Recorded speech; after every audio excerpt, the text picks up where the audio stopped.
I said in the middle of the debate, even though Trump is the biggest bully I've ever seen in any debate, he makes me look like a wilting flower. If you saw my debate in my congressional race, I was not a wilting flower. I came in very aggressive, but Trump was so over the top, it was ridiculous.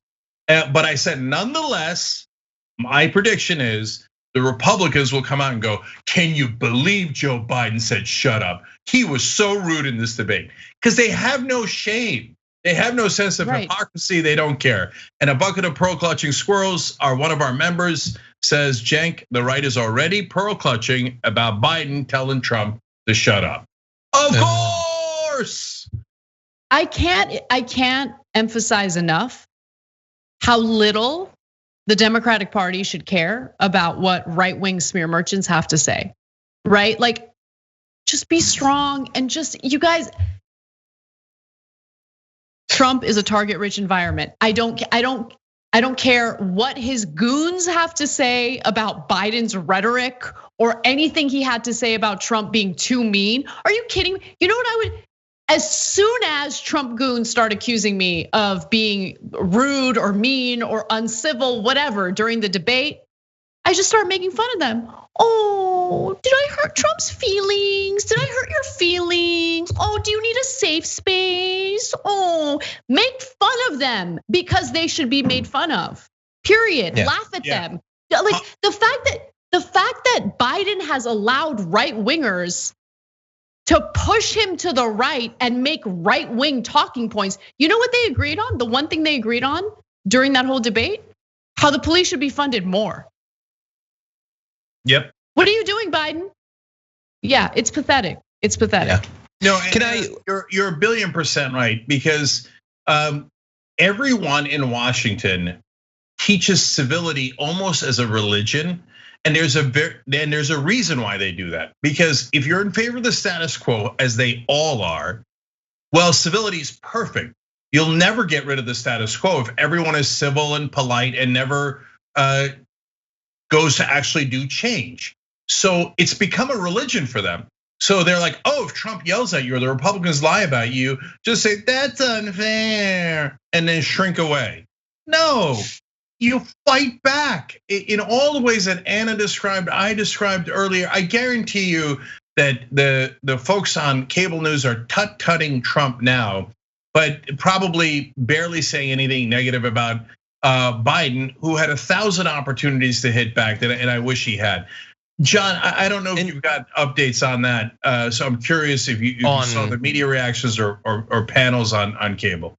Okay, so yeah, oh man, there's a lot to talk about. Also, as Marissa, the producer, pointed out, kudos to Shop TYT for getting that shirt up so fast. TDR has been waiting 2 years. Anyway. Damn, calling him out live on air. That's what I'd like to see with Biden. We've only been around for 2 years, 2 whole years. Anyway, haven't gotten one. Anyway, okay, so in terms of reaction, let's see. I've got Sean Hannity. You know, he's a newsman. So he hailed gladiator, warrior, fighter Trump. All three of those things. He's not one of those things. He's a gladiator, warrior fighter. Taunted cranky Biden, saying maybe it's past his bedtime, he needs his nap. Because all of them have to pretend that what Trump did is totally, no, that makes sense. That's what you want in charge. You want that guy to have the nuclear codes.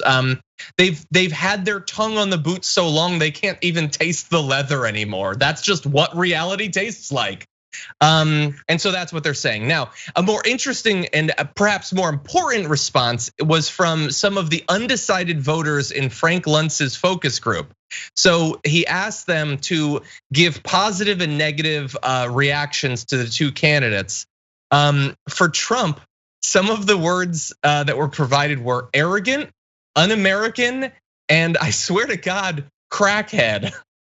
So for Biden, they list better than expected, which, yeah, they've been spending 6 months implying that Joe Biden's brains are cheese. No, Biden's old, he's a bit slow. It's really frustrating, but he hasn't lost his mind like the crackhead has. Anyway, more professional, restraint and compassion, predictable, coherent leader. The negative ones for Biden were things like predictable, politician, evasive, things like that. But for Trump, they were literally things like a-hole, crackhead, and things like that. And someone said, there was a follow-up question. One of them, it was, aren't those serious accusations? And the undecided voter said, well, if the shoe fits, the clown shoe. Yeah, no, John, that's really important. Because look, we can't lose sight like the mainstream media does of the fact that we all have our own perspective and we're all in our own bubbles. So from a progressive perspective, we always want Democrats to fight harder, and we always want them to make their point aggressively about why the Republicans are wrong, because we're so frustrated. For 40 years, Democrats have sat on their hands.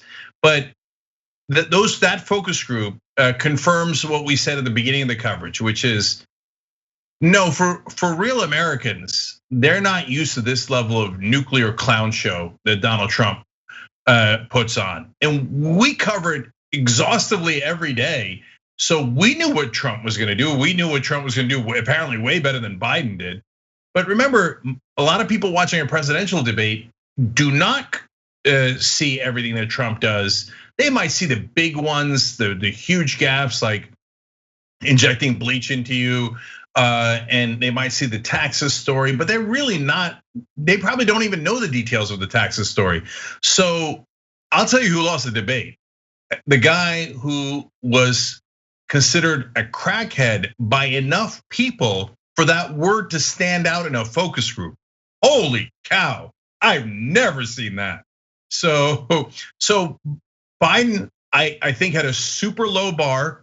You just got to prove that your brain, as John put it, your brain is not cheese, and then let the maniac be the crackhead that he is. So hence, there's no question, Frank Luntz is the top Republican pollster. Given that, given the CBS poll, given our reaction, there's no question Biden won, but it was almost a win by default, which is, by the way, Democratic Party 101. Let the Republicans be monsters and cross your fingers and hope that the American people can see it without us making our case. So we do have one other poll result. It's from the CBS News, but it's a different sort of response to give us a little bit more of an idea potentially of how people are interpreting what we just saw. This is apparently from battleground states. That's what they're saying, at least. They don't define that any better than that. But asked based on this debate what it made you think of the different candidates. The percentage that it made them think better of the candidate. For Joe Biden, it was 38%. For Donald Trump, it was 24%.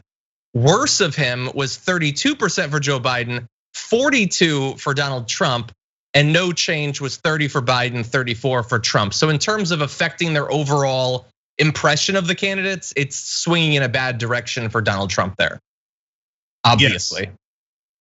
Yes. Look, another mistake by Biden, which goes along the lines of what we were just talking about in him not being aggressive enough, is New York Times drops this nuclear level report on how Trump did tax evasion and is broke. They spent 1 minute on it. Now, if you're Biden, it doesn't matter if the Trump played so much offense that he tried to overwhelm you. It doesn't matter what the moderator asked. You keep coming back to it if you think that's a winning issue for you. So how could you corner Trump on that and make him be defensive? Easy. You go, look, New York Times says that you deducted gigantic losses. So there's one of two possibilities. One is that you did tax evasion. You really are a billionaire as you claim, but you choose not to pay taxes because you're doing tax evasion. Or you're actually broke. So which one is it? And no, I'm a billionaire, but I don't pay taxes because I'm smart, right? No, there is no billionaire that doesn't get to pay taxes because they're smart. That's called tax evasion. So are you admitting to tax evasion? No, I'm not gonna do that. Oh, no. Okay, then so you're saying you did lose all that money. My God, how did you lose $400 million twice, 2 different times? Are you the worst businessman in American history? You changed the framing completely from smart. Trump's only advantage, the only thing that he scores better in polling than Biden on is the economy, partly based on his image from back in the Apprentice days. when the head of CNN, who at the time was the head of NBC, Jeff Zucker, built him up to something he wasn't. NBC knew he was dead broke, and he played a rich man on TV. So hit him with that. Nothing, zero on that from Biden tonight. So it's hard not to get frustrated with that. So at the end of the day, Biden winds up with a default victory, but we're taking chances with the Republic. The next time we go up against a Republican, we've got to have someone who can actually fight back. I just want to know, look, debating, yes, part of it is about substance, but a lot of it is about strategy and really figuring out what your opponent's Achilles heel is. If you guys roll the tape and look at the expression on Donald Trump's face every time Biden meekly mentions the economy, you'll see where his Achilles heel is. If Biden just focused on that one issue and really hit hard, I think that first of all, Trump doesn't know how to respond to it. I don't know if you guys noticed that. Every time Biden would even, in a very minor way, mention the state of the economy, I wouldn't look at his face. I would look at Trump's face because I wanted to see how he was reacting to it. He gets super uncomfortable, man, because that's the thing that he's been hinging on, focusing on in order to make his case for reelection. But we all know that the stock market is not representative of the real economy. We know that the vast majority of ordinary Americans right now are struggling. They were struggling before the pandemic. Again, nearly 50% of Americans can't afford a $400 emergency. That's before the pandemic. And now, after the pandemic, the number is much higher. Just go after him on that over and over and over again. Watch him squirm, right? And let us enjoy it. But I don't know, I just, look, I'm just gonna keep it real. We're dealing with two insanely old white men, okay? And they don't have energy, neither one of them do. Trump is hopped up on something. He's sweaty all over. He's got sweat dripping down his upper lip. Biden is falling asleep while he should be going for the jugular. It's just incredibly disappointing because the future of this country lays in the hands of these two individuals, depending on who wins. And it's terrifying, absolutely terrifying. And you're right, Cenk, the more I think about it, obviously I've been furious and angry with how the primaries went down. But the more I think about it, the more frustrating it is that everything was manufactured in the primaries in a way to promote Joe Biden, who in my opinion, out of that entire field of people running for the Democratic ticket, Biden was the weakest. I mean, we saw it on that stage today. Thanks for watching The Young Turks, really appreciate it. Another way to show support is through YouTube memberships. You'll get to interact with us more. There's live chat emojis, badges. You've got emojis of me, Anna, John, JR. So those are super fun. But you also get playback of our exclusive member-only shows and specials right after they air. So all of that, all you gotta do is click that join button right underneath the video. Thank you.